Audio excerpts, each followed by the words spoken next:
આ બધું કબૂતરોનું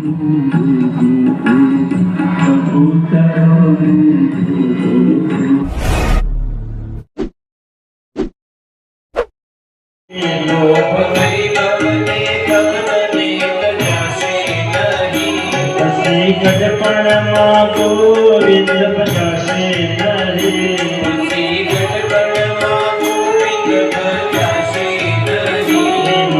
વૈભવને ધનને જાશે નહીં,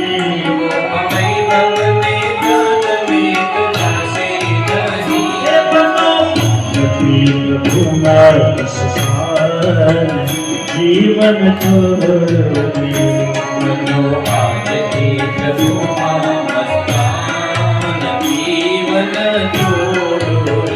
જય શ્રી રામ મિત્રો, મોજમાં છો ને? હે હા, મોજમાં જ રહેજો ભાઈ. હું તો મોજમાં છું, તમે પણ મોજ માર્યો, આનંદ માર્યો, હરખ માર્યો અને અલગ ધણીની ખોજ માર્યો. જો મારા વિડીયો તમને સારા લાગે તો જોતા રહ્યો. જય શ્રી રામ. પછી તમે ડૂબકી મારો એટલે તમે શિવ રૂપ થયા. આ કલથા ગંગામાં નાય અને જીવ છે એને શિવ રૂપ થવાનું છે. પણ એ કઈ રીતે થવાય? આપણો તમો ગુણ દબાય, આપણો રજો ગુણ દબાય અને જો સત્વ ગુણ વધે તો પણ આપણી ચિત્તની વૃત્તિ, આપણી મનની વૃત્તિને જો આપણે પવિત્ર કરીએ ને તો આત્મા તો પવિત્ર છે. એ કે આત્માની પવિત્રતા કરવા માટે શુદ્ધતા ના, એ તો શુદ્ધ જ છે. એટલા માટે આ કથા ગંગામાં 9 દિવસ જયદેવ બાપુ નાની ઉંમર છે, કથા સારી કરે. અને કોઈ તમે એમ કહો ને તો હું ન માનું, પણ અમારા બચુભાઈ એમ કે ને કથા સારી કરે એટલે હું માનું. બચુભાઈ એમ કીધું કે બાપુ કથા બહુ સારી કરે છે. અને કથા બહુ સારી બાપુ સારી કરે છે, પણ એમાં એક પેટી માસ્ટર છે કે બહુ સરસ છે. અને એનો બેન્ડો માસ્ટર, તબલા માસ્ટર, મંજીરા માસ્ટર, સંગીતનો સ્ટાફ બહુ સારો છે. એટલે બધાને મજા. સંગીતનો સ્ટાફ સારો હોય ને તો કથા વખતા પહેલા સંગીતકારો આવી જાય, તમને ધૂન ગવડાવે ને તો મજા. બોલો રામચંદ્ર ભગવાન કી જય. ના રામ કથા સાંભળી અને વાવમાં કે પેટમાંથી ઝેર કાઢી નાખજો. ઝેર નીકળી ગયું તો સમજવાનું કે રામ અહીંયા આવ્યા. આ મનની અને ચિત્તની વૃત્તિને પવિત્ર કરવી એટલા માટેની આ રામકથા છે. આ કથા ગંગામાં, ભાગીરથી ગંગામાં, એમાંય જયદેવ બાપુના મુખે આ વહેતી ગંગા સાંભળી શ્રવણ કરજો. કાલથી શ્રવણ કરવાનું છે. સાંભળી ત્યાં જીવનમાં ઉતારો. જીવનમાં ઉતરશે તો જીવન સુધરશે. એટલા માટે રામકથા છે એ જીવનની પાઠશાળા છે. બોલો કૃષ્ણ કી જય. રાત્રિમાં સુતા છીએ અને મોહ રૂપી રાત્રિમાં માનો આ સંસાર, આ ભવ રૂપી રાત્રિ. અને જેમ રાત્રિ સુઈએ સ્વપ્ન આવે તો કઈ સવાર પડતા એ સ્વપ્ન સાચા નથી થઈ ગયા. મોહ નિશા સબ સોવ નિહાર અને દેખે સપન અનેક પ્રકારના સપના જોવે છે. તો સવાર પડતા કઈ સાચું નથી પડતો. કોઈ મોટો રાજા હોય અને રાત્રે સૂતો હોય ને એને સ્વપ્ન આવે અને એ સ્વપ્નમાં જોવે કે પોતે ભિખારી બની ગયો તો કઈ સવાર પડતા એને ભીખ નથી માંગવી પડતી. હે ગોરા. અને કોઈ ભિખારી રાત્રે સ્વપ્ન જોવે કે મોટો રાજા થઈ ગયો તો સવાર પડતા કઈ એના હાથમાં રાજ્ય નથી આવતું. ગોરા સપનાની ભ્રાંતિ જાગી અને એટલે તૂટી જાય. અને હે ગોરા, 8 વર્ષના સપના, કોઈને 70 વર્ષના, કોઈને 80 વર્ષના, આ આખું જગત સ્વપ્ન જેવું છે. હે ગોરા. અને હે ગોરા, એક સ્વપ્ન આંખ ખુલે ત્યારે પૂરું થાય. જાગી જઈએ એટલે સ્વપ્ન વયું જાય. અને એક સ્વપ્ન આંખ બેડાય છે ને ત્યારે પૂરું થાય. આંખ બંધ થાય ત્યારે આ સંસાર રૂપી સ્વપ્ન પૂરું થાય. અને હે ગોરા, એહી જગ જામિની જાગરી જોગી પરમારથી પ્રબંધ કર્યો. એવામાં કોઈ અતિક્રમણ કરી અને કોઈ જાગેલ અવસ્થાનો, જાગૃત અવસ્થાનો વ્યક્તિ હોય કે જેને વિષયોમાંથી વૈરાગ્ય આવ્યો અને જેને વિષયોમાંથી વૈરાગ્ય આવે ને ગોરા, એ જ આ જગતમાં જાગ્યો કહેવાય છે. આપણે સવારે નિત્ય ઉઠીએ છીએ, જાગતા નથી. અને ખરા અર્થમાં લખન કહે છે કે જીવ જાગ્યો ક્યારે ગણાય? કે જ્યારે વિષયોમાંથી વૈરાગ્ય આવવા લાગે. સંસારના વિષયોમાં આપણું મન ન લાગે ને, ત્યારે ખરા અર્થમાં જીવ જાગ્યો ગયો. અને સંતોએ બતાવ્યું છે કે ચારને ઊંઘ ન આવે. એક રોગીને રાત્રે ઊંઘ ન આવે, જેનું શરીર રોગથી ઘેરાયેલું છે, દેહમાં અનેક પ્રકારની પીડાઓ છે, એ પીડા એને સુવા ન દે, એટલે રોગીને નિંદ્રા ન આવે. બીજું ભોગીને નિંદ્રા ન આવે, જેનું મન ભોગ ભોગવવામાં આસક્ત છે, એને ઊંઘ ન આવે. ત્રીજું યોગીને ઊંઘ ન આવે. અને પામવો છે ને એવા સાધુઓ રાત્રિના જાગે છે, કારણ કે એક પરંપરા રહી છે કે રાત્રિનું ભજન વધારે ફળ આપે છે. સાધુ સંતો રાત્રિનું ભજન ફળ વધુ આપે છે, એટલે એ રાત્રિના જાગે છે. એવા યોગીઓ જાગે છે. અને ચોથું બતાવ્યું છે વિયોગી, કે જેનો કોઈને વિયોગ હોય, એ વિયોગીને નિંદ્રા ન. આપણા સંતો ઉદાહરણ આપે છે.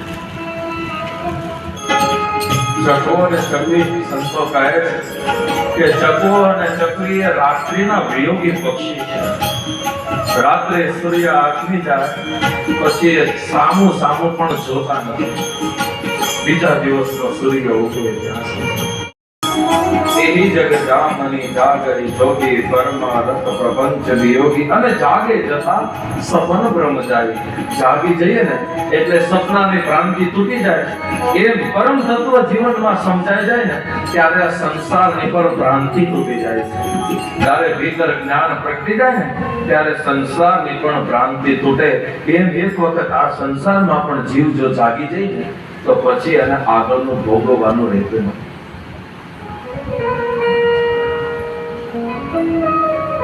સુંદર ઉપદેશ આજ ગોહરાજીને આપ્યો છે લખન ભૈયાજી. સવાર પડી ભગવાન સ્નાન સંધ્યાથી પરવારી બેઠા છે અને એ ગંગાના કિનારે આવી. ગંગાના કિનારે આવીને જોયું ભગવાને તો એક નાવિક મસ્તીથી બેઠો છે પોતાની નૌકામાં. નાવિક મસ્તીથી બેઠો છે અને ભગવાને આવી નૌકાની માગણી કરીને તુલસીદાસજી માગી નાવન કેવટ આના, માગી નાવન કેવટ આના. ઊભો ન થયો, હાથ ન જોડ્યા, ભગવાનને પગે લાગ્યો, આવો એમ કીધું. બેઠો બેઠો બોલ્યો કે હું તમારો બધોય મર્મ જાણું છું. કહો કે તુમ્હાર મર્મ મેં જાણું, હું તમારો બધોય મર્મ જાણું. હવે કેવળ કયો મર્મ જાણતો? અને કોઈ માણસ તો કઈ વાત કરતા હોય કાંઈ બોલતા હોય ને આપણે કહે ને કે બસ લ્યો અમે તમને સારી રીતે ઓળખીએ, અમે તમને જાણીએ, તો એની દિશા કેવી? એવી આજે રામની દિશા કેવતે. રામ એકદમ ચૂપ થઈ ગયા. આ સાંભળ્યું છે. હવે કયો મર્મ જાણતો હશે? કદાચ એ નકર આખી રામાયણમાં તમે જુઓ ડગલે ને પગલે તુલસીદાસે લખી નાખ્યો કે ભગવાનનો કોઈ મર્મ ન જાણી શકે. જ્યાં જ્યાં તુલસીદાસજીને જરૂર લાગી ત્યાં બધે ભગવાનનો કોણ મર્મ જાણી શકે? જેનો ભેદ ન પાવહી પાર, જેનો કોણ મર્મ જાણી શકે? આખી રામાયણમાં તમે જુઓ બાલકાંડમાં તુલસીદાસજીએ લખ્યું ભગવાનના જન્મના પ્રસંગે માસ દિવસ હર દિવસ મન જાનકી કો, માસ દિવસ હર દિવસ મન જાનકી કો. ભગવાનના જન્મ સમયે તુલસીદાસજીએ લખ્યું છે કે એનો કોઈ મર્મ ન જાણી શકે. અયોધ્યા કાંડમાં તમે જુઓ ભગવાન આગળ વાલ્મીકીના આશ્રમે જશે ત્યાં વાલ્મીકી બોલે જગ पे खन तुम देख निहारे विधि हरि शंभु नचावन हारे. जग पे खन तुम देख निहारे विधि हरि शंभु नचावन हारे. तेहि न जानहि मर्म तुम्हारा और तुम ही को जान निहारा. तेहि न जानहि मर्म तुम्हारा और तुम ही को. अरण्य અરણ્યકાંડમાં પંચવટીમાં તુલસીદાસજીએ લખ્યું છે લક્ષ્મણ હોય અમર મન જાના જો કછુ ચરિત રચા ભગવાન લક્ષ્મણ હોય અમર મન જાના જો કછુ ચરિત રચા ભગવાન અરણ્યકાંડમાં બાબાજીએ લખ્યું લક્ષ્મણજી પણ મર્મ ન જાણી શક્યા હરિનો એ પછી ભગવાન મનોગમન પૂરું કરીને અયોધ્યા પાછા ફરે ત્યાં ઉત્તર ઘાટના પ્રારંભમાં તુલસીદાસજી અમિત રૂપ પ્રગટે તે વિકાલા જથા જોગ મિલે સબ નિકોપાલા અમિત રૂપ પ્રગટે તે વિકાલા જથા જોગ મિલે સબ નિકોપાલા છનમય સબ મિલે ભગવાન ઉમા મરણ્ય કાપુન જાના છનમય સબ મિલે ભગવાન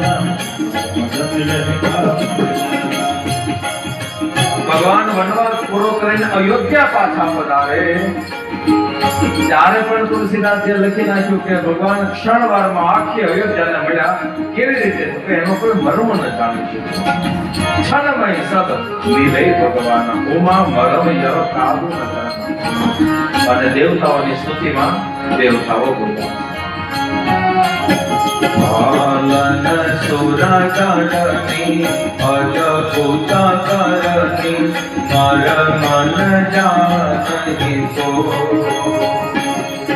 પાલન સુરા કરણી અજપૂત કરણી મર મન જાનકી તો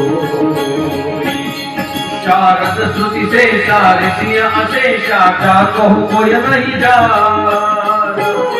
तेरी दीन प्यारे देव पुकारे प्रभु सुश्री भगवान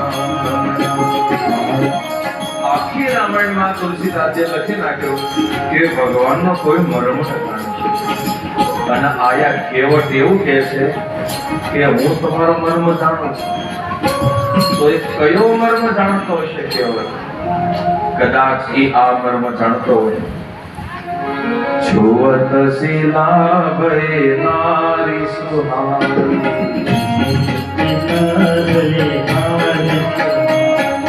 વાહન તેન તાટ કઠિનાઈ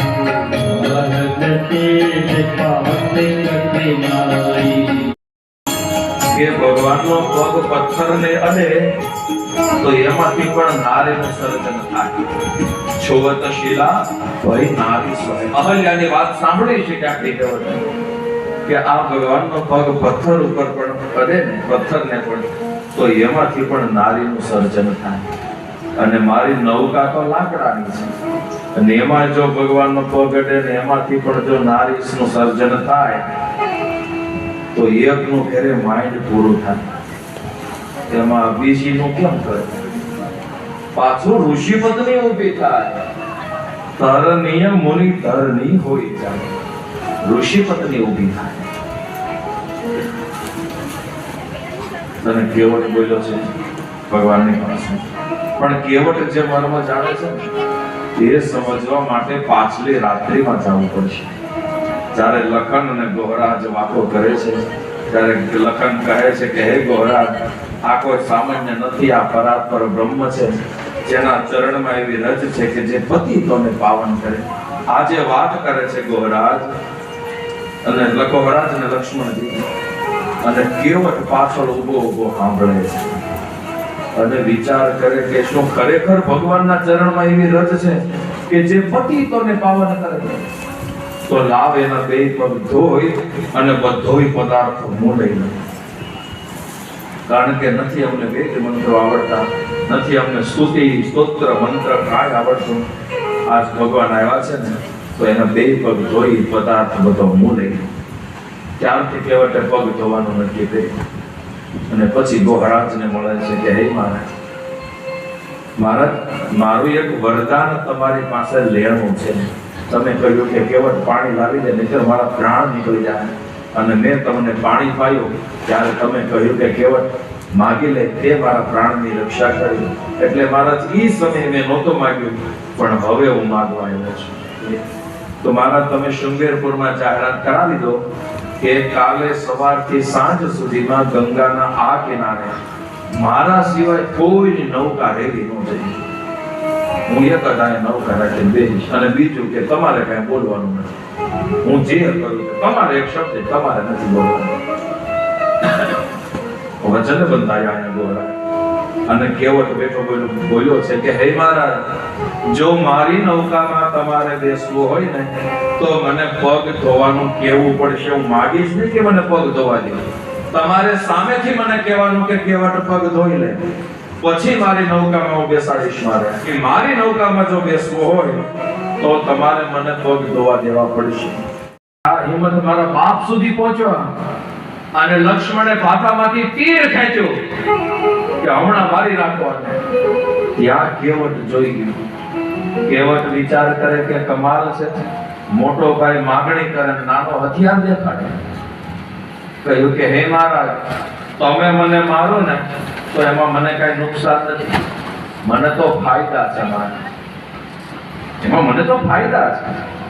લક્ષ્મણજી કે મરવાના ફાયદા કેવા? મહારાજ, સૌથી મોટો ફાયદો એ કે પરાત્પર બ્રહ્મ મારી નજર સામે ઉભા હોય, સ્વયં શેષ નાગના હાથે મારું મોત હોય, અને એમાં પણ મહારાજ આ ગંગાનો કિનારો. અને આપણે ત્યાં કહેવાય છે કે મરતા માનવીના મુખમાં જો એક ટીપું ગંગાજળ પડી જાય ને તેની પેઢીઓમાં પણ કોઈ ભૂત અને સરજે ભાંગી રહે છે. એમાં પણ આ પવિત્ર ગંગાનો કિનારો. ફરી આપણે મળશું નવા વ્લોગમાં. જય સિયારામ.